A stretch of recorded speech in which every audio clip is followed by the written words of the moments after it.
Namaste, Jai Bharat. In all possibility, what appears now is that the Bangladesh turmoil is rather scripted. Many factors, agencies, and even states must have had a hand in the upheaval and happenings in Bangladesh. I wouldn't like to take names of people or even nations because I have not seen. These are the information those come to us through floating media.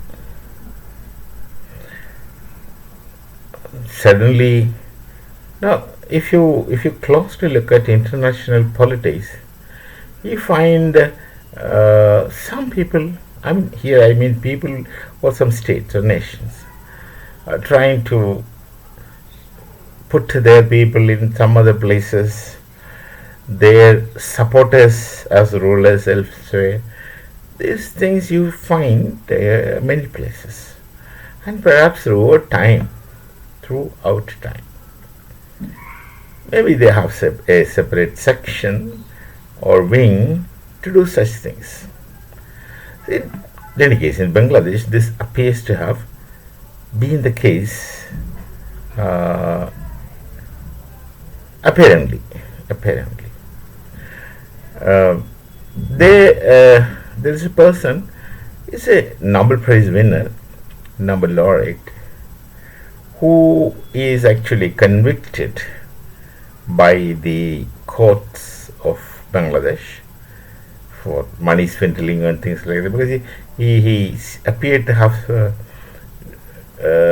organized some microfinancing deals with people and took money and all those things. We don't know. We are not investigating agencies. We just don't know. And that person is supposed to be advising the new formation of government, etc. It's been talked about. There is a strong view from many corners that this person is going to be he is planted as a pawn. That's what people say. Whatever, we really have to wait and see, wait and watch. But what has been kindled into flame is the Islamic fundamentalism. It's easy, especially with the youngsters, students, those are under 20 basically. It's easy to kindle this kind of emotions because both, you see, Pakistan, we find such irrational emotionalism, or sometimes, as emotivism they say in European philosophy, such irrational emotionalism is always there in Pakistan, and it appears they are very proud of being Jazba, they call it, of their Jazba. It's a very spurious situation. They are simply emotional, saying that I am the best, we are the best. That is really the height of self-deception. So it's done at one particular age more than with some amount of maturity. So religion for them becomes an instrument. In this case, Islam becomes an instrument in the hands of people to create such a emotional attitude that goes on in Bangladesh. It naturally turned against the Hindus. I said naturally because, you see, in spite of all kinds of rhetorics of secularism, they must have never accepted the Hindus in any form, because fundamentally Hindus are kafirs. That kafir mentality dominates their minds, and in spite of Many of them may not be like that, in spite of the presence of many people who are really wanting to be friendly with other religions. These aspect takes over, and these people will take over, and then say the temples are destroyed, and that kind of things.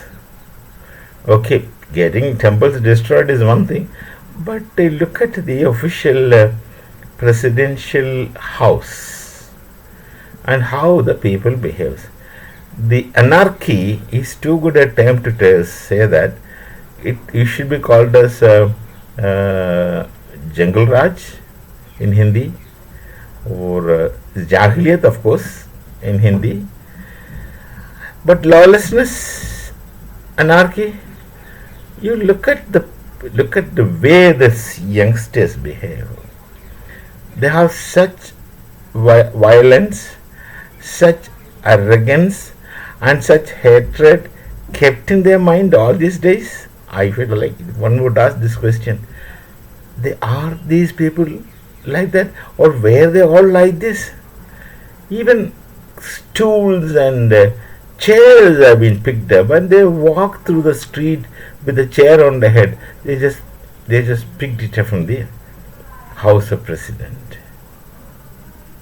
They carry things. The air conditioners, the indoor units somebody takes, the outdoor units somebody takes. Something somebody takes, something somebody takes. Whatever one can lay hand, they just carry it, and where they are carrying it, God alone knows. And sometimes they can't carry the heavy. They keep it on the road, take rest, and walk. And sometimes it's put on some. They have the cycle rickshaws, 3-wheeler. Put on the cycle rickshaw and carried away. This, of course, is the height of anarchy. Anarchy itself is the height, in any case, lawlessness, and they were capable of those things. These people, were they really capable of these things? Or is it a sudden spark of madness which comes into them? I don't know. It is for those wise people to understand. It's unfortunate. It's unfortunate. And now, what is more worrying is that they would put somebody of their choice, interest, say the yes man, some yes men there, they get it done, and those agencies, nations involved in this, they are not going to, they don't indicate a comfortable, good, peaceful, coexisting world. They indicate towards a turbulent, troublesome world which will destroy them also, which will destabilize them also. They will also have to bear the price for those brains. It's something like someone making viruses and spreading it among the computers. If not his virus, somebody else's virus will come to his computer, or it will affect his life in some other manner. Anyway, there are a lot of things happening unclear. As a nation, Bharat, we are worried about unstable neighbors. And is it so that these agencies, or let me call people outside, who tried their best to destabilize Bharat? Of course, I know that. We all know that. Many have tried their best to destabilize Bharat and did not succeed very well. They tried to destabilize the nearby neighbors around Bharat.